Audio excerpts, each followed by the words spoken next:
You know those people, right? The ones who just seem to live for drama, who know exactly which buttons to push, and who leave you feeling totally exhausted? So how do you deal with them without, completely losing it? Well, there's this really powerful psychological tool called the gray rock method. And today, we're going to break it all down. And this right here is our starting point. And honestly, it feels kind of backward, doesn't it? I mean, our first instinct is always to fight back, to defend ourselves, to set the record straight.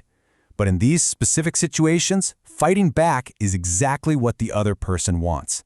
The real power move? It's doing the absolute opposite. So to really get why this method works so well, we first have to understand the game that's being played. What are these people actually after when they try to get a rise out of you? Okay, think of them as energy vampires. It's a great way to picture it. Their fuel isn't, blood, it's your feelings, your anger, your frustration, your defensiveness. That's the gourmet meal they're looking for. So every time you react, you're basically just handing them a fork and knife and telling them to dig in. And this is the toxic loop they trap you in, right? It all starts with a little poke, a sly comment, maybe an unfair accusation. Then you react, which is totally normal. But that reaction, see, that's the key. It becomes their fuel. It makes them feel big and powerful, and it just encourages them to do it again and again and again. So if reacting is the problem, what on earth is the solution? How do you break out of that cycle? Well, this is where our strategy comes in. And trust me, it's probably the most unexpected weapon you could have.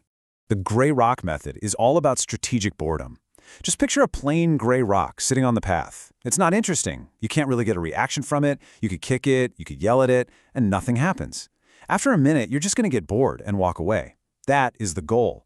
You want to become as emotionally interesting as a rock. And this slide just lays it out perfectly. They are baiting you, right? They're throwing out a line, hoping for a big emotional fight. But instead, you give them nothing. Absolutely no fuel for their fire. You're literally starving the drama. So what does this actually look like in real life? We are talking the shortest, most boring responses you can think of. Okay.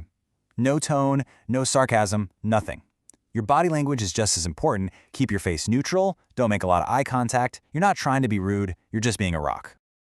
Now, this all sounds pretty simple, but let's be real, it is not easy. When someone is actively trying to provoke you, your body goes into fight or flight mode. So how do you actually manage what's happening on the inside so you can stay calm and rock-like on the outside? Here is a seriously powerful tool for your brain. It's the 90-second rule.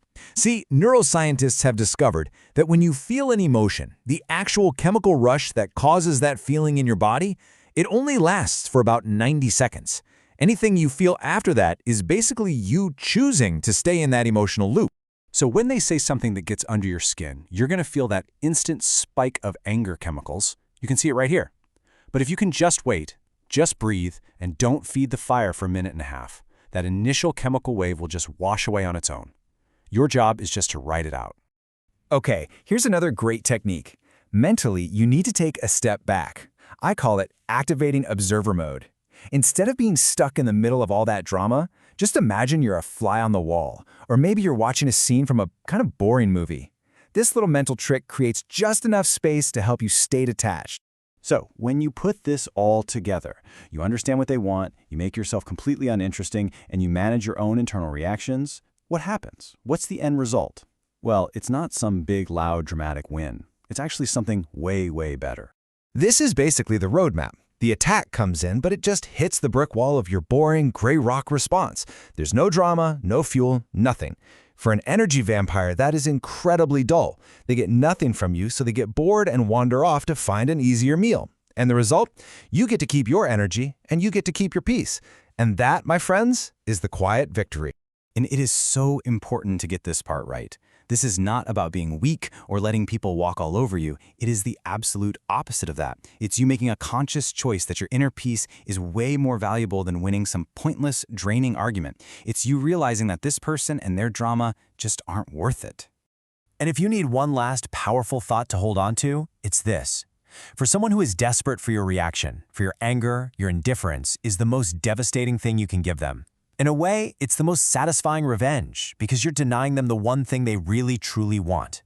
So we'll end with this question for you to think about. Your peace of mind, your energy, that's a precious resource. So the next time you feel someone trying to bait you into an argument, Just ask yourself, is this person really worthy of it?